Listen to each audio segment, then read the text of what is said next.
बिस्मिल्लाहिर्रहमानिर्रहीम, अस्सलाम वालेकुम। मैं हूं नुमान खान और आप देख रहे हैं पाक अफेयर्स।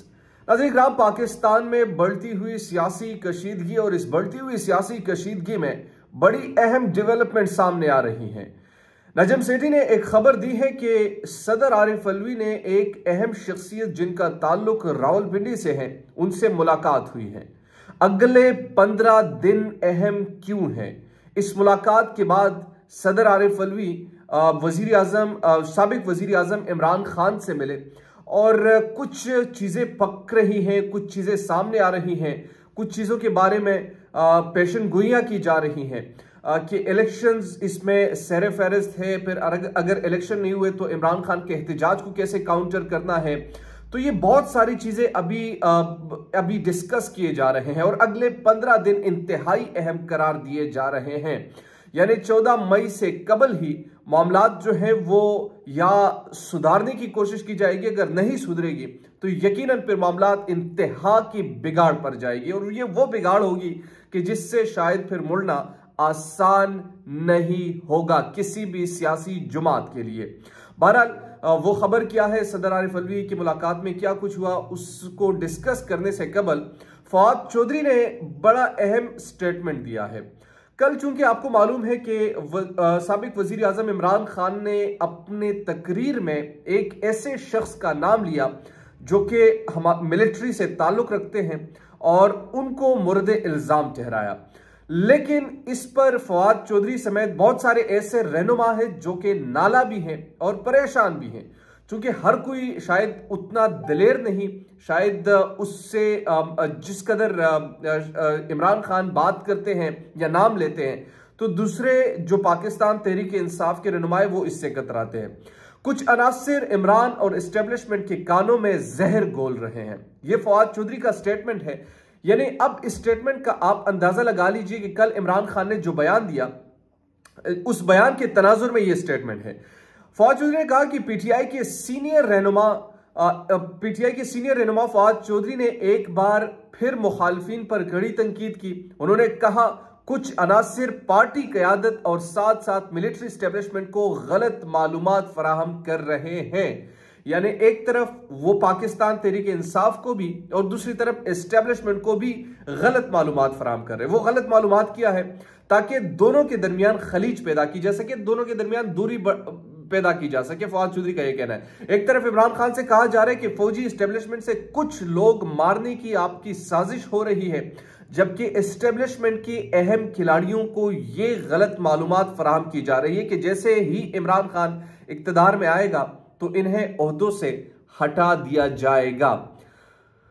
फवाद चौधरी आगे कहते हैं कि दोनों के दरमियान राब्तों के फुकदान की वजह से कुछ अनासिर दोनों को एक दूसरे से लड़ाने के लिए डट गए हैं। चंद रोज कबल दी न्यूज को एक अहम हुकूमती जरिए ने बताया था कि पीटीआई में कुछ लोग गैर मोहतात गुफ्तगू कर रहे हैं कि जैसे ही पार्टी में इक्तदार में आई तो कुछ ओहदेदार को फारिग कर दिया जाएगा।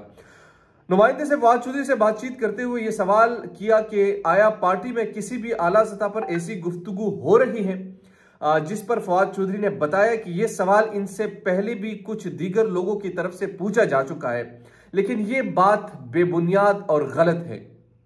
फवाद चौधरी ने मजीद कहा कि इमरान खान को अगर मौका मिला तो वो किसको छोड़ेगा नहीं। ये ऐसे बयानात जो है वो सिर्फ और सिर्फ एस्टेब्लिशमेंट के साथ जो इनके ताल्लुकात है वो मजीद बिगाड़ने के लिए पैदा की जाती है। पीटीआई रहनुमा सदके हसन ने भी कहा था कि इमरान खान मिलिट्री एस्टेब्लिशमेंट के साथ कोई लड़ाई नहीं चाहते। दी न्यूज से गुफ्तगू में उन्होंने यकीन दहानी कराई थी कि इमरान खान का एजेंडा मुल्क को तरक्की की राह पर गामजन करना है और इस सिलसिले के लिए वो किसी के खिलाफ, चाहे वो एस्टेब्लिशमेंट के नुमाइंदे ही क्यों ना हो, जाती रंजिश दिल में नहीं पालते। असद कैसर ने कहा था कि इमरान खान ने एक बयान में उन लोगों को माफ कर दिया था जिन्होंने इन्हें वजीराबाद में लॉन्ग मार्च के दौरान कत्ल करने की साजिश की थी। असद कैसर ने सख्ती के साथ इस तासुर को भी नफी की कि इमरान खान इक्तदार में आने के बाद किसी के खिलाफ जाती तौर पर कार्रवाई करेंगे। अच्छा, अब इस बयान को जरा इसकी कॉन्टेक्स्ट को समझने की कोशिश कीजिए। चूंकि आपको मालूम है कि अब मामलात जो हैं वो या तो आर या पार के सिलसिले पर आ चुके हैं। पाकिस्तान तहरीक इंसाफ भी गूमगू के शिकार है और हुकूमती जमात पीडीएम भी गूमगू के शिकार है। पाकिस्तान तहरीक इंसाफ एस्टेब्लिशमेंट के साथ अपने अच्छे ताल्लुकात की ख्वाह हैं, जबकि पीडीएम जो है वो इमरान खान को कुचलने की ख्वाहिश रखते हैं कि सियासी मैदान में नहीं बल्कि अदालत के जरिए से मुख्तलिफ तरीकों से इनको जुदकोब करके सियासी मैदान से निकाल दिया जाए, चाहे वो इलेक्शन कमीशन से डिस्क्वालीफाई करे या दीगर जो भी हो, कि इमरान खान को हम नाअहल करें। और ये इनकी कोशिश भी है, ख्वाहिश भी है और इसके लिए वो लगे भी हैं, तभी इलेक्शन नहीं कर रहे। और उनका ये ख्याल है कि जब ये तमाम तर मामलात हो, इमरान खान को हम सियासी मैदान से बाहर निकाल पाएंगे तो हम फिर इलेक्शन करवाएंगे। बहरहाल ये अगले कुछ महीनों तक तो ये चीजें अब नजर नहीं आ रही। इलेक्शन ही वाहिद हल है, इलेक्शन नहीं होगा तो इमरान खान सड़कों पर होंगे।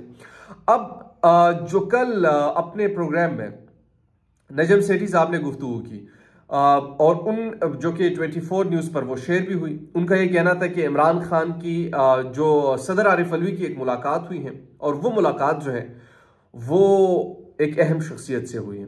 अहम शख्सियत से, जब हम अहम शख्सियत आपको कोई भी सहाफ़ी कहते हैं तो आप समझ जाया करें कि किसकी बात हो रही है। यानी पाकिस्तान में ताकतवर लोगों की बात की जाती है और ताकतवर लोग आप जानते हैं कि वो कौन लोग होते हैं।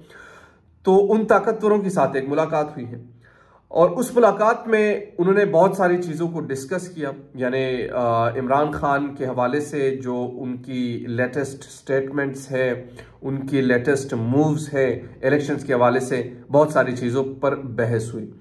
अब नजम सेठी का इस हवाले से कहना है कि मुझे नहीं मालूम कि अंदर क्या डिस्कस हुआ, लेकिन ये हाँ मालूम हुआ है कि उनकी मुलाकात हुई और मुलाकात के फौरन बाद सदर आरिफ अलवी ने इमरान खान की इयादत भी की और इयादत करने के बाद उनसे मुलाकात की और ये मुलाकात जो है वो 3 घंटे तक रही। और उस मुलाकात में जो बुनियादी तौर पर इमरान खान को पैगाम पहुंचा दिया गया है।